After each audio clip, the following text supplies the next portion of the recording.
Hello students, welcome to my YouTube channel Let's Be Mathaholic once again. आज हम लोग class 9 theorems फार्मूले का लेक्चर 4 करने जा रहे हैं. इसमें पहला क्वेश्चन जो आज के लेक्चर का है, क्वेश्चन में कहा जा रहा है कि इन अ 4 साइडेड फील्ड, मतलब एक 4 साइड का फील्ड है. इसका मतलब जो फील्ड है ना वो that is of quadrilateral shape. वो कौन से शेप का है? क्वाड्रिलैटरल शेप का है, क्योंकि 4 साइड वाला जो पॉलीगन होता है ना that is known as quadrilateral. सही है. तो उस 4 साइडेड फील्ड में जो लॉन्गर डायगोनल है, मतलब ऑब्वियसली एक क्वाड्रिलैटरल के लिए 2 डायगोनल्स हो सकते हैं, तो जिसमें जो बड़े लेंथ वाला डायगोनल है ना उसका लेंथ कितना है? 128 मीटर. सही है. तो सबसे पहले हम लोग क्या करते हैं, एक क्वाड्रिलैटरल ड्रॉ करते हैं. इसमें देखते हैं, मान लेते हैं ये ए, ये बी, ये वाला सी और यहाँ डी. 4 साइड का फील्ड हम लोग ड्रॉ किए. हमसे कहा क्या जा रहा है कि इसका जो लॉन्गर डायगोनल है, लेट सपोज एक डायगोनल इसके लिए AC हो सकता है और दूसरा डायगोनल क्या हो सकता है? BD हो सकता है. तो हम लोग मान रहे हैं कि लेट्स BD जो है ना ये हमारे लिए क्या है? इसका लॉन्गर डायगोनल है. सही है.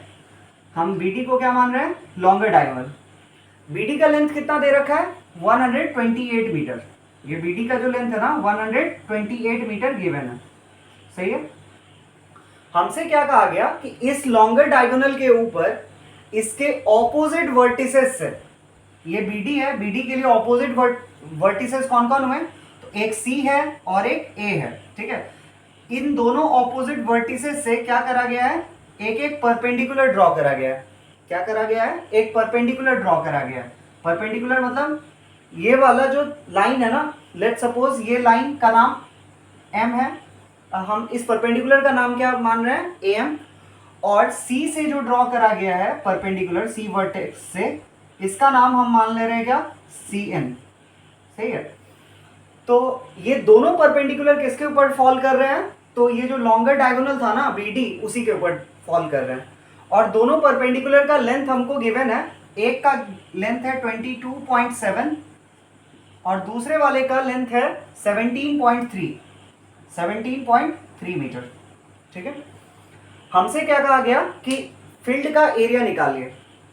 तो हम लोग एक चीज नोटिस कर सकते हैं क्या, कि ये जो क्वाड्रिलैटरल है ना, जब हमने इसके डायगोनल BD को ड्रॉ करा तो ये BD डायगोनल क्या किया? इस क्वाड्रिलैटरल को, मतलब इस पूरे रीजन को 2 ट्रायंगुलर रीजन में क्या करा? डिवाइड कर दिया. ठीक है.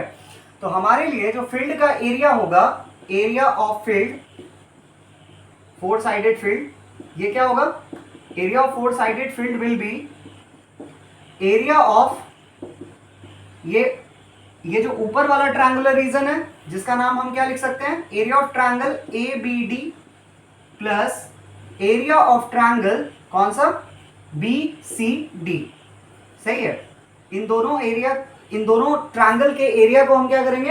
ऐड कर देंगे. अब देखिए, अगर हम देखें तो अभी थोड़ी देर के लिए ना हम इस वाले नीचे वाले ट्रायंगल को भूल जाते हैं. अगर ऊपर वाले ट्रायंगल की बात करें तो ये हमारे लिए क्या हो गया? वैसे कोई भी साइड बेस की तरह से काम कर सकता है. तो बेस हमारे लिए BD हो गया.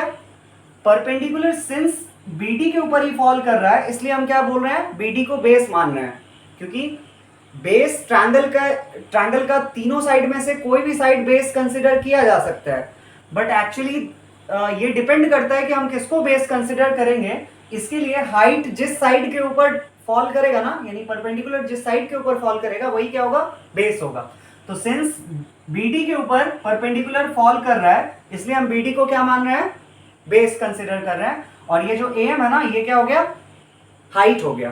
तो एरिया ऑफ ट्रायंगल ABD क्या होगा? तो half into base into height. Base इसके लिए क्या हुआ? BD. और जो हाइट है वो क्या है? AM. तो half into BD into AM plus, अगर दूसरे वाले ट्रायंगल को देखें तो उसका एरिया के लिए भी हम क्या करेंगे? फिर से अब नीचे वाले ट्रायंगल को, ऊपर वाले ट्रायंगल को भूल जाते हैं थोड़ी देर के लिए. ये जो नीचे वाला ट्रायंगुलर रीजन है BCD, इसके लिए आप देखो तो फिर से अगेन क्या होगा? बेस हम किसको कंसिडर कर रहे हैं? BD को. क्यों कर रहे हैं? क्योंकि फिर से BD के ऊपर क्या हो रहा है, एक परपेंडिकुलर ड्रॉ करा जा रहा है, उसका नाम क्या है, CN। सही है, तो half into BD into CN। ठीक है, अब एक चीज आप दोनों में देखो, ठीक है, तो क्या नोटिस कर रहे हो कि हाफ यहां भी प्रेजेंट है, यहां भी प्रेजेंट है, BD इधर भी प्रेजेंट है और BD इधर भी प्रेजेंट है। तो हम क्या लिख सकते हैं, हाफ इंटू BD कॉमन ले लिए, सही है, और अगर हम हाफ इंटू BD इसमें से निकाल ले रहे हैं तो क्या बच जा रहा है, AM प्लस इधर से भी हाफ और BD हम साइड निकाल लिए तो क्या बचा हमारे पास, CN बचा। कहने का मतलब ये जो दोनों परपेंडिकुलर्स थे ना, इन दोनों के लेंथ का सम है ये। सही है, अब इसके बाद BD का लेंथ हमको गिवन है, दोनों मतलब लॉन्गर डायगोनल है BD, तो BD जो है, BD का लेंथ कितना गिवन था क्वेश्चन में, 128 मीटर। सही है, AM का जो लेंथ है वो है 22.7 मीटर, 22.7 मीटर प्लस जो CN का लेंथ है, CN हमारे लिए क्या है, CN है 17.3 मीटर। इसको आगे हम बढ़ा रहे हैं, तो हाफ इंटू अगर हम 128 करें ना तो कितना होगा, 128 का हाफ होता है 64। सही है, तो 64 मीटर इंटू इन दोनों को अगर हम ऐड करेंगे तो 22 और 17 39, 39, और ये 0.7 और 0.3 कितना हो गया, 1, 0.7 और 0.3 1, तो 39 प्लस 1 कितना हो गया, 40। ठीक है, तो 64 इंटू 40 दिस गोना बी 2560 कितना मीटर स्क्वायर। तो हमारे लिए इस 4 साइडेड फील्ड का एरिया कितना आया, 2560 मीटर स्क्वायर। अगला क्वेश्चन जो है इसमें हमसे कहा जा रहा है, एग्जाम्पलर 15 नंबर क्वेश्चन है RS अग्रवाल बुक का, हमसे कहा जा रहा है इस क्वाड्रिलैटरल का जो यहाँ पे फिगर दिख रहा है इसका हमको एरिया कैलकुलेट करना है। इसमें क्वाड्रिलैटरल का नाम है ABCD, हमारे को AB का लेंथ मालूम है, BC का लेंथ मालूम है, CD का भी लेंथ मालूम है और DA ये भी गिवन है। और यहाँ पे क्या मेंशन करा कि एंगल ABC यानी ये वाला जो B के पास जो एंगल बना है ना, ये कितना है, 90 डिग्री मेजरमेंट का है। हमसे कहा गया कि इस पूरे क्वाड्रिलैटरल का एरिया फाइंड आउट करिए। तो अगर हम इस क्वाड्रिलैटरल का एरिया फाइंड आउट करेंगे तो हम देख पा रहे हैं कि ये जो डायगोनल AC है ना, ये क्या कर रहा है, डायगोनल AC इसको दो ट्रायंगुलर रीजन में बांट रहा है, एक ट्रायंगुलर रीजन ये और एक ट्रायंगुलर रीजन ये। सही है, तो एक पहले हम क्या करेंगे, एरिया ऑफ क्वाड्रिलैटरल अगर हमको निकालना है, एरिया ऑफ क्वाड्रिलैटरल ABCD, तो ये कैसे फाइंड आउट कर सकते हैं, इसके लिए हम लोग area of triangle ABC plus area of triangle क्या करेंगे, एरिया ऑफ ट्रायंगल ADC, इन दोनों ट्रायंगल के एरिया को हम लोग ऐड कर देंगे। सही है, अगर हम लोग पहले ट्रायंगल ABC की बात करें तो ट्रायंगल ABC का एरिया क्या होगा, हम देख रहे हैं कि ट्रायंगल ABC क्या है, एक राइट एंगल ट्रायंगल है। ठीक है, क्योंकि इसके अंदर एक एंगल क्या है, 90 डिग्री है। तो एरिया ऑफ ट्रायंगल ABC अगर हम निकालें तो ये क्या हो जाएगा, half into base into height. Base कौन हुआ इसके लिए, बेस हमारे लिए इस ट्रायंगल में ये 40 मीटर वाला साइड यानी BC, तो half into BC into how much, height कौन सा, AB। सही है, तो half into BC into AB, half into BC की जगह पे हम क्या लिखेंगे, 40 मीटर, और AB की जगह पे क्या लिखेंगे, 9 मीटर। अब 2 से 40 को कैंसिल करेंगे ना तो 20 मीटर, तो 20 into 9 180 metre square, 180 metre square area मिला हमको कौन से ट्रायंगल का, इस वाले ट्रायंगल का। अब एक चीज हम ध्यान दें, तो ये जो 90 के अपोजिट वाला साइड है ना, ये कौन है, हाइपोटेनस। हाइपोटेनस है तो हम जल्दी से पाइथागोरस थ्योरम लगा करके क्या करें, रफ में AC का लेंथ फाइंड आउट करते हैं। AC का लेंथ क्या होगा, सिंस AC क्या है, हाइपोटेनस है, तो हम जानते हैं कि h स्क्वायर बराबर p square plus b square. तो h बराबर, h कौन है हमारे लिए, AC है, AC स्क्वायर बराबर क्या होगा, AB square plus BC square. सही है, AC का लेंथ हमको फाइंड आउट करना है, तो 9 मीटर का होल स्क्वायर प्लस 40 मीटर का होल स्क्वायर। 9 का स्क्वायर इज 81 मीटर स्क्वायर, 40 का स्क्वायर इज 1600 मीटर स्क्वायर। दोनों को ऐड करें तो 1681 metre square we will get. सही है, अब ये जो 1681 मीटर स्क्वायर है ये किसका एरिया है, AC स्क्वायर का, AC स्क्वायर का वैल्यू है, सॉरी। इसके बाद तो therefore AC equals how much 1681 metre square का स्क्वायर रूट, ये कितना आएगा 41 का स्क्वायर करने पर आता है 1681। तो कहने का मतलब ये जो थर्ड साइड था ना, ये हम लोग अभी फाइंड आउट किए कितना 41 मीटर। तो अगर आप ट्रायंगल ADC के लिए देखो, ट्रायंगल ADC के लिए देखो, फॉर ट्रायंगल ADC, तो ये ADC को ऑब्जर्व करोगे तो ये कैसा ट्रायंगल है, एक स्केलिन ट्रायंगल है, क्योंकि एक साइड 28 है, एक साइड 15 है और तीसरा साइड अभी हम लोग फाइंड आउट किए 41। तो तीनों sides since are of different lengths, that's why we can say कि triangle ADC is a scalene triangle. तो हमारे लिए A कौन है 28 मीटर, B कौन है 15 मीटर और C क्या है 41 मीटर। तो अगर हम S फाइंड आउट करने जाएं तो क्या हो जाएगा 28 प्लस 15 प्लस 41, ठीक है, डिवाइडेड बाय 2, 28 15 43 43 41 84 बाई 2 कितना आया 42 metre will be the value of S। सही है। अब इसके बाद S माइनस A अगर हम लोग फाइंड आउट करते हैं कितना आएगा 42 minus 28, this is equals to 14 metre. अब S माइनस B अगर फाइंड आउट करते हैं तो ये आएगा 42 minus 15, this will be 27। S minus C अगर हम लोग फाइंड आउट करते हैं तो ये आएगा 42 माइनस 41 कितना 1 मीटर। अब हमको एरिया फाइंड आउट करना है, एरिया ऑफ ट्रायंगल कौन सा, हम बात कर रहे हैं ADC का। फॉर्मूला वही हीरोन्स फॉर्मूला स्केलिन ट्रायंगल के एरिया के लिए, S into S minus A into S minus B into S minus C। S का वैल्यू हम लोग देखें कि कितना है 42 metre into S minus A का वैल्यू कितना है 14 मीटर, S माइनस B का वैल्यू कितना है 27 मीटर और S माइनस C का वैल्यू क्या कितना है 1 मीटर। अब ये जो लास्ट में 1 है 1 से मल्टीप्लाई भी करेंगे तो हमको कोई रिजल्ट पे कोई फर्क नहीं पड़ता है, उतना ही रहता है। तो बेसिकली हमको इन तीनों का मल्टीप्लिकेशन करना है। तो हम क्या लिख सकते हैं 42 can be written as 14 into 3, 7 into 6 भी लिख सकते हैं बट 14 इंटू 3 लिख रहे हैं। इसके बाद ये वाले 14 को 14 ही रहने दिए, सही है। 42 को हम लोग 14 इंटू 3 लिखे, 14 को 14 ही रहने दिए, 27 को 9 इंटू 3 लिख रहे हैं और इस वाले 1 को 1 ही रहने दिए, या 1 ना भी लिखे तो चलेगा, मीटर पावर 4, सही है। अब इसके बाद स्क्वायर रूट से बाहर निकालेंगे तो 2 14 है तो एक 14 विल कम आउट, 2 3 है तो एक 3 विल कम आउट और इस 9 से भी एक 3 बाहर आएगा, सही है। तो और मीटर पावर 4 था, स्क्वायर रूट से बाहर लाने पर मीटर स्क्वायर, तो 14 3 जा 42, 42 3 जा 126 मीटर स्क्वायर।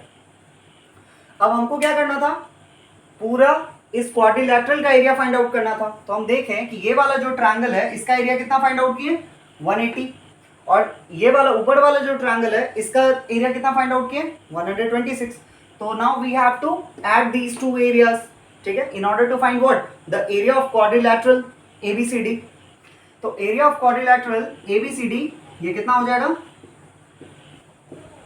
दोनों को ऐड करेंगे मतलब ट्रायंगल ABC का एरिया प्लस ट्रायंगल ADC का एरिया, तो 180 plus 126 and whatever the result will be of this sum of areas it will be in terms of metre square. तो 180 plus 126 this gonna be 306 metre square answer.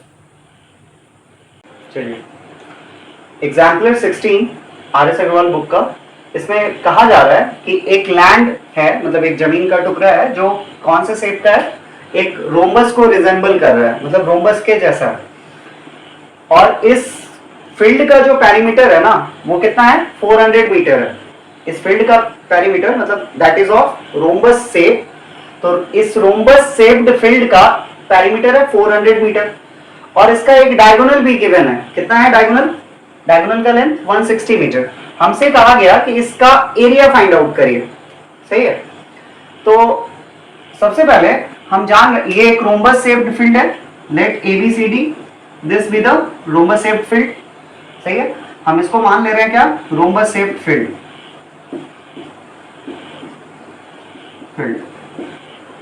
अब इसमें हम जानते हैं कि rhombus के हर एक साइड्स क्या होते हैं इक्वल होते हैं, since each side of rhombus are what, each side of rhombus are equal. हम जानते हैं कि रोम्बस का हर एक साइड क्या होता है इक्वल होता है। तो इसलिए ऐसा लिख सकते हैं क्या कि इसका जो पेरीमीटर होगा, क्योंकि हर साइड इक्वल ही है, मान लेते हैं ये ए है, ये ए है, ये भी ए यूनिट्स है और ये भी ए यूनिट्स है, तो पेरीमीटर क्या होगा a plus A plus A plus A, that is हम 4 इंटू ए, जैसे स्क्वायर में होता है चारों साइड से इक्वल, वैसे ही रोम्बस में भी चारों साइड से इक्वल, तो 4 इंटू ए, और पेरीमीटर हमको गिवन है, कितना गिवन है 400 मीटर, सही है। तो यहां से a का वैल्यू कितना आएगा 400 divided by 4, this much metre, मतलब 100 मीटर। a का वैल्यू कितना 100 मीटर, मतलब इसका हर एक साइड क्या हो गया 100 मीटर। अब हमें ये पता है, और इसका एक डायगोनल जो होता है ना, एक डायगोनल गिवन है 160 मीटर, मान लेते हैं AC इसके लिए क्या हो गया एक डायगोनल, इसका लेंथ कितना है 160 मीटर। तो हमसे कहा गया कि इस लैंड का एरिया निकालना है, ठीक है। तो लैंड सिंस रोम्बस शेप का है, तो रोम्बस का एरिया के लिए क्या फॉर्मूला होता है half into d1 into d2, जहां d1 d2 क्या होते हैं दोनों डायगोनल्स हो गए हैं उसके। तो एक डायगोनल पता है, तो हमको चूंकि एरिया फाइंड आउट करना है, इसलिए क्या चाहिए होगा दूसरे डायगोनल का भी लेंथ चाहिए होगा, सही है। तो हम एक और चीज जानते हैं कि रोम्बस के जो डायगोनल्स होते हैं ना, वो क्या करते हैं एक दूसरे को बाइसेक्ट करते हैं, कितने पे राइट एंगल्स पे, सही है। तो मान लेते हैं जिस पॉइंट पे रोम्बस के डायगोनल्स एक दूसरे को बाइसेक्ट करे, वो पॉइंट कौन सा है ओ है। तो रोम्बस के डायगोनल्स बाइसेक्ट करते हैं राइट एंगल्स पे, बोलने का मतलब ये हुआ कि ये जहां जहां ये जो पॉइंट ऑफ बाइसेक्शन है ना, वहां पे क्या बनेगा 90 डिग्री बनेगा, यहां 90 डिग्री, ये वाला भी 90 डिग्री, ये वाला भी 90 डिग्री, ठीक है, और ये वाला एंगल्स भी 90 डिग्री। तो आप देख रहे हो क्या कि यहाँ जो चार ट्रायंगुलर स्लाइसेस मिल रहे हैं, एक ये और ये, आप इन चारों में से कोई भी ट्रायंगुलर पीस को आप बाहर निकाल लो, तो ये हमारे लिए क्या है एक राइट एंगल ट्रायंगल है, क्योंकि हर जगह क्या बना है 90 डिग्री बना है, ठीक है। तो हम एक कोई भी ट्रायंगुलर पीस को हम क्या कर रहे हैं बाहर कर ले रहे हैं, मान लेते हैं हम O C और B को क्या कर रहे हैं बाहर कर लिए। यहां पे O के पास बनने वाला एंगल क्या है 90 डिग्री है। अब आप ध्यान दो, तो ये जो OC है ना, हमने अभी बोला कि डायगोनल्स ऑफ रोम्बस क्या बाइसेक्ट ईच अदर, डायगोनल्स जो होते हैं रोम्बस के वो क्या करते हैं बाइसेक्ट करते हैं, ठीक है। इसका मतलब बाइसेक्ट ईच अदर, तो देयरफॉर हम लिख सकते हैं क्या कि ये जो 160 मीटर वाला डायगोनल था, मान लेते हैं अगर AC हमारे लिए क्या था 160 मीटर था, ठीक है, तो OC और OA दोनों ही क्या होगा OC और OA ये दोनों ही क्या होगा इस AC का हाफ होगा, तो 160/2 how much it will be 80 metre, सही है। अब इसका मतलब OC वाला पार्ट हमारे लिए 80 मीटर, और ये जो OB वाला पार्ट है ये OB क्या होगा, ये पूरा BD के लिए BD डायगोनल जो होगा, मतलब BD का अगर हम हाफ कर दें तो हमें क्या मिलेगा, या तो OB मिलेगा या फिर OD मिलेगा, क्योंकि BD भी एक डायगोनल है, डायगोनल रोम्बस के बाइसेक्ट करते हैं, तो BD का जो हाफ होगा वो या तो OB होगा या OD होगा, दोनों हो सकता है, ठीक है। तो हम इस ट्रायंगल में OB को लिए हैं, सही है। ये अभी हमारे को नहीं पता, OB हमको नहीं पता। ये अगर BC की बात करें तो BC हमारे लिए क्या है, BC क्या है इस रोम्बस का साइड ही तो है, BC क्या है रोम्बस का साइड है, तो साइड अभी हम लोग फाइंड आउट किए ना कितना 100 मीटर, तो BC हमारे लिए कितना 100 मीटर। अब आप ध्यान से देखो, तो इस ट्रायंगल में ये 90 के अपोजिट वाला साइड है, कौन है 90 के अपोजिट वाला, इसका मतलब ये हाइपोटेनस है, BC क्या है हाइपोटेनस है, और ऑब्वियसली ये दोनों साइड क्या होगा, ये दोनों या तो इनमें से एक परपेंडिकुलर और एक बेस, ये वाला हाइपोटेनस और राइट एंगल ट्रायंगल है, तो ये परपेंडिकुलर ये बेस, या ये परपेंडिकुलर ये बेस, मतलब ये दोनों परपेंडिकुलर या बेस में से ही कोई होंगे। तो पाइथागोरस थ्योरम हम अप्लाई करेंगे, पाइथागोरस थ्योरम अगर अप्लाई करें तो OC का स्क्वायर प्लस OB का square this will be equal to what BC का स्क्वायर, सही है। तो OC कितना 80 मीटर का whole square, OB we are not knowing, सही है, और BC कितना 100 मीटर। तो यहां से अगर आप देखोगे तो OB का जो वैल्यू आएगा ना OB square will be 100 metre का whole square will be 100 into 100 10,000 minus 80 into 80 will be 6400।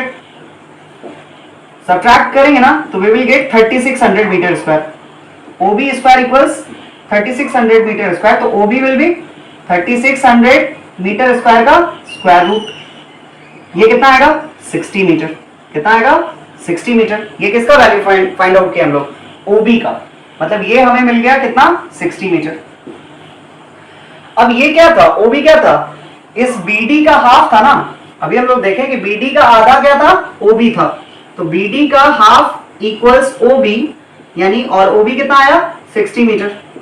इसका मतलब BD कितना आएगा, BD by 2 equals 60. It means BD will be how much? BD will be 2 into 60. 2 into 60 will be 120. सही है। अब हमको दोनों डायगोनल पता हो गया। पहले से एक तो 160 दे रखा था और दूसरा हम लोग अभी फाइंड आउट किए क्या 120। अब हमको क्या कहा जा रहा है, एरिया ऑफ रोम्बस। मैं यहां कर दे रहा हूं एरिया ऑफ रोम्बस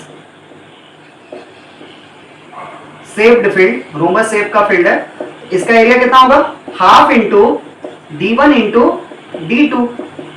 सही है, तो हाफ इंटू 120 मीटर इंटू कितना 160 मीटर। 2 से कैंसिल करेंगे 60 टाइम्स, तो हमारे को 60 इंटू 160 ये दोनों का मल्टीप्लीकेशन करना है। 16 into 6 how much 96, 16 6 96 and this 20, तो 9600 metre square will be area of what, this rhombus shape field. चलिए ये क्वेश्चन एग्जाम्पल 19 का है, ठीक है, RS अग्रवाल बुक का, इरॉन्स फॉर्मूले का। मैंने 17 और 18 अभी स्किप करा, इसलिए करा सिंस ये भी क्वेश्चन जो प्रीवियस वाला क्वेश्चन था वो भी रोम्बस पे बेस्ड था, ये भी रोम्बस पे ही बेस्ड है, इसलिए मैंने ये भी कंटिन्यूस दोनों सवाल लिए सो दैट कि आपको अच्छे से समझ में आए। यहाँ पे कहा जा रहा है, पिछली बार क्या था, हमें पेरीमीटर गिवन था रोम्बस के लिए, तो पेरीमीटर से हम लोग क्या किए, उसको 4 से डिवाइड कर दिए तो साइड मिल गया, ठीक है। इस बार क्या है कि दोनों डायगोनल्स गिवन है, और पिछली बार के क्वेश्चन में बस एक ही डायगोनल था, हम लोग दूसरा डायगोनल फाइंड आउट किए थे। जब पेरीमीटर से साइड फाइंड आउट किए तो वहां से हम लोग क्या किए, दूसरा डायगोनल फाइंड आउट किए। इस बार क्या है, दोनों डायगोनल पहले से गिवन है, हमसे पूछा जा रहा है एरिया, ठीक है। तो एरिया के लिए तो कुछ करना नहीं है, half into D1 into D2, दोनों डायगोनल हमारे को गिवन है, तो बस हाफ का मल्टीप्लीकेशन कर देंगे दोनों डायगोनल के प्रोडक्ट से, और पेरीमीटर फाइंड आउट करना है। तो इसके लिए पेरीमीटर के लिए क्या चाहिए होगा, क्योंकि 4 साइड्स होते हैं तो चारों साइड्स का सम टोटल क्या होगा पेरीमीटर, तो इसके लिए हमको साइड्स चाहिए। सही है, तो अभी हम लोग जो पिछले क्वेश्चंस में यूज किए कि रोम्बस के डायगोनल्स क्या होते हैं, बाइसेक्ट करते हैं एक दूसरे को राइट एंगल्स पे, तो फिर से हम वही कर रहे हैं, एक राइट एंगल, मतलब जहां रोम्बस के डायगोनल्स का बाइसेक्शन हुआ, ठीक है, इसका मतलब बाइसेक्शन का मतलब क्या, they get divided into 2 equal halves, उन दोनों का आधे आधे में बंटवारा हो गया। सही है, तो दो डायगोनल थे, तो एक था 48, मान लेते हैं AC वाला पूरा था 48, तो ये बट गया कितने में 24 और 24 में, और एक जो था 20 था तो ये बट गया 10 और 10 में। सही है, 10 और 10 में बट गया। फिर से पिछले क्वेश्चंस में भी मैंने बताया था कि सिंस यहाँ पे एंगल क्या बनता है 90 डिग्री, तो ये 90 सिर्फ एक जगह नहीं बनता, चारों एंगल्स 90 बनते हैं। तो आप कोई भी एक ट्रायंगुलर स्लाइस यहां से अलग कर लो तो वो क्या होगा, एक राइट एंगल ट्रायंगल होगा। सही है, तो हम क्या करते हैं, इन राइट ट्रायंगल, ऐसा शेप अगर बनाए तो इन राइट ट्रायंगल इसको पढ़ेंगे। इन राइट ट्रायंगल कौन सा, ODC। ODC में यानी हमारे लिए ODC क्या है, अब ध्यान से देखो, ऐसा है, यहाँ पे क्या लिखा हुआ है, ये D, ये C, ये वाला O, और यहाँ वाला एंगल कितना है 90 डिग्री। तो 90 के अपोजिट में है, इसलिए ये क्या है, हाइपोटेनस होगा। DC कौन होगा, हाइपोटेनस होगा। तो हाइपोटेनस हमको साइड्स नहीं पता, DC एक्चुअली क्या है, रोम्बस के लिए एक साइड हुआ, तो ये साइड हमें फाइंड आउट करना है। OC क्या है, AC का पूरा AC जो है, AC का हाफ क्या होगा, या तो OC होगा या OA होगा, और AC हमको पता है क्या, AC है 48, 48 बाय 2 अगर करेंगे तो यही क्या आएगा, या तो OC मिलेगा या फिर OA मिलेगा। सही है, इसके बाद अगर हम बात करें इसके, किसके, BD का अगर हम हाफ कर दें तो BD का हाफ करने पर क्या मिलेगा? BD का हाफ करने पर हमें या तो OB मिलेगा या फिर OD मिलेगा। तो BD हमारे लिए क्या है? 20 था, तो 20 का अगर हाफ कर दें तो हमें OB या OD दोनों मिलेगा। तो इसका मतलब OB या OD कितना आएगा? 10 आएगा, और OC या OA कितना आएगा? 24 आएगा। सही है। तो हम देखें कि OC का लेंथ कितना? 24। सही है, 24 सेंटीमीटर। और OD का लेंथ कितना? 10। OB या OD दोनों कितना होगा? 10। सही है। इसका मतलब ये दोनों साइड्स क्या होंगे? या तो उनमें से एक कोई परपेंडिकुलर होगा, एक क्या होगा? बेस होगा, और DC क्या होगा? हाइपोटेनस होगा। तो फिर से पाइथागोरस थ्योरम लगा रहे हैं, तो DC का स्क्वायर जो होगा, ये हाइपोटेनस है सिंस, तो DC square will be equal to OD square plus OC square. इसका मतलब 24 सेंटीमीटर का होल स्क्वायर प्लस OC का whole square. OC is 10 centimetre का होल स्क्वायर। इनको आप सॉल्व करोगे ना, 24 का स्क्वायर इज 576, 24 इंटू 24, 10 इंटू 10 करोगे ना, यू विल गेट 100, और दोनों को on adding you will get 676। तो DC square is equals to 676 centimetre square. तो DC will be square root of 676। This gonna be square root of 676 is 26 centimetre. 26 centimetre. इसका मतलब DC हमें कितना find होगा? 26 सेंटीमीटर। AB CD BC ये सब जितने हैं चारों क्या हैं? रोम्बस के साइड्स हैं, और रोम्बस के हर एक साइड्स क्या होते हैं? इक्वल होते हैं। तो अब अगर हमको क्या चाहिए? पेरीमीटर ऑफ रोम्बस चाहिए। तो पेरीमीटर ऑफ रोम्बस क्या होगा? अगर एक साइड का लेंथ हमको कितना मिला? 26 सेंटीमीटर, तो बाकी के जो 3 साइड्स हैं वो भी क्या होंगे? 26 ही होंगे। तो perimeter of rhombus this will B, इसके भी चारों साइड्स इक्वल, इसलिए हम क्या कर सकते हैं? 26 सेंटीमीटर इंटू 4 कर दें, तो 26 4 जा 104। सही है। और हमसे एक और चीज पूछा गया, area of rhombus. Area of rhombus is how much? Half into diagonal 1 into diagonal 2, यानी हाफ इंटू 48। एक डायगोनल कितना था? AC था। पूरा डायगोनल AC का लेंथ कितना था? 48। तो 48 सेंटीमीटर इंटू 20 सेंटीमीटर। 2 से आप कैंसिल करोगे ना, 24 टाइम्स कैंसिल होगा। 24 into 20 will be how much? 480 centimetre square. ठीक है। तो इस वीडियो लेक्चर में, आज के लेक्चर में इतना ही। आगे और भी क्वेश्चंस हम लोग करेंगे। ठीक है। और अगर आपको वीडियो इंफॉर्मेटिव लगा हो तो जरूर अपने फ्रेंड्स के साथ इसे शेयर करिएगा, और उम्मीद करते हैं कि मैं अपने वीडियोस के थ्रू आप लोगों का बहुत सारा मैथ्स में काम आसान कर दे रहा हूँ। ठीक है। और ये हमेशा मेरा प्रयास रहेगा कि हम अपने वीडियोस के थ्रू आप लोगों को बहुत अच्छे से सारे कॉन्सेप्ट्स क्लियर कर सकें। ठीक है। तो आगे भी वीडियोस आते रहेंगे on time. Thanks for watching. Good night.